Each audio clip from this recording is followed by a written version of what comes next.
Bien le bonjour, je vais vous présenter aujourd'hui la spermatogenèse. Qu'est-ce que c'est que la spermatogenèse? Eh bien, c'est la série d'événements qui va mener à la production des gamètes masculins, c'est-à-dire les spermatozoïdes.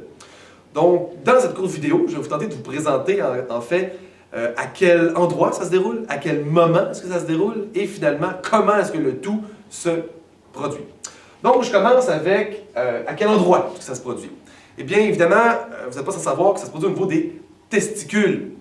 Mais plus précisément, dans vos testicules, vous avez, messieurs, environ quelques centaines de tubes qui sont repliés sur eux-mêmes et qu'on appelle les tubules séminifères. C'est l'endroit exact dans les testicules où vont se produire donc la spermatogenèse. Donc si je vous décris un peu de quoi ça a l'air un tubule séminifère, ici j'en ai évidemment dessiné un en plus gros avec mes talents limités et je l'ai coupé transversalement. Donc, on trouve la lame basale. La lame basale, c'est une série de protéines et de glycoprotéines sur lesquelles vont se fixer des cellules, qui sont les cellules mères, notamment, qui sont les cellules également épithéliales. On retrouve également toute une série de cellules, dont les cellules en division, dont je vais vous reparler, c'est pas très long.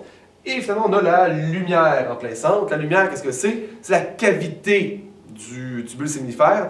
Une cavité qui est remplie de liquide et c'est à l'endroit où on va retrouver les spermatozoïdes qui sont les plus matures. Maintenant, à quel moment est-ce que ça se produit? Eh bien, ça commence à la puberté et ça se termine jusqu'à la mort de l'individu, donc évidemment chez l'homme. Le processus de la cellule mère jusqu'à la production de spermatozoïdes matures prend environ 60 jours.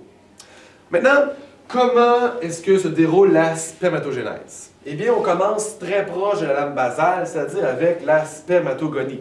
La spermatogonie, c'est la cellule mère des spermatozoïdes.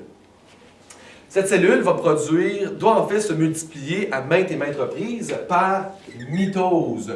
Donc, elle va produire deux cellules qui sont absolument identiques à elle au niveau génétique, c'est-à-dire la spermatogonie A et la spermatogonie B. Quelle est la différence entre ces deux cellules, outre la lettre? Eh bien, la spermatogonie A va redevenir, si vous voulez, une spermatogonie initiale. Elle va avoir le même rôle que sa cellule mère. Elle aussi va subir plusieurs mitoses. Il ne faut pas oublier qu'un homme, en moyenne, produit environ 400 millions de spermatozoïdes par jour. Donc, c'est de multiples divisions qui doivent se produire. Donc, on a besoin de beaucoup de cellules mères en réserve. Donc, les spermatogonies sont des cellules mères, cellules souches qui sont diploïdes. Donc, évidemment, ces deux cellules filles, les deux spermatogonies, sont également diploïdes, sont identiques.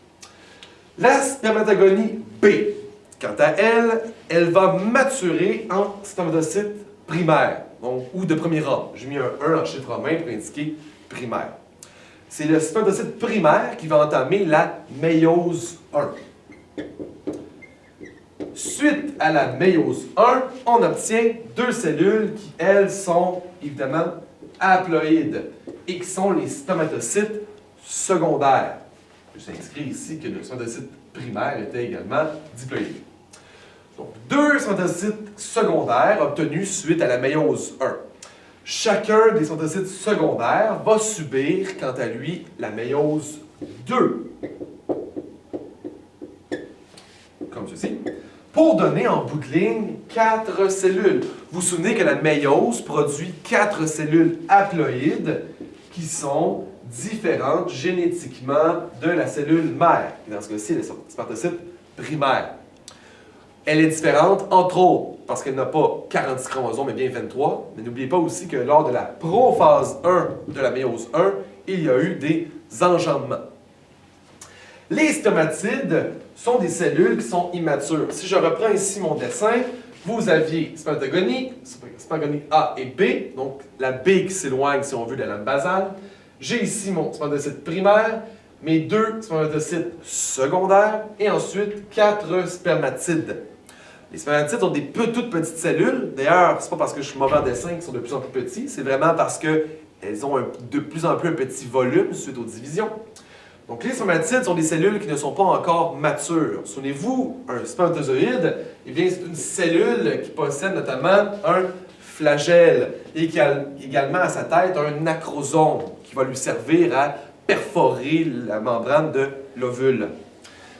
Eh bien, le spermatide n'a pas encore de flagelle. C'est lors d'une autre séquence d'événements qu'on appelle la spermiogenèse. En passant, genèse veut dire production.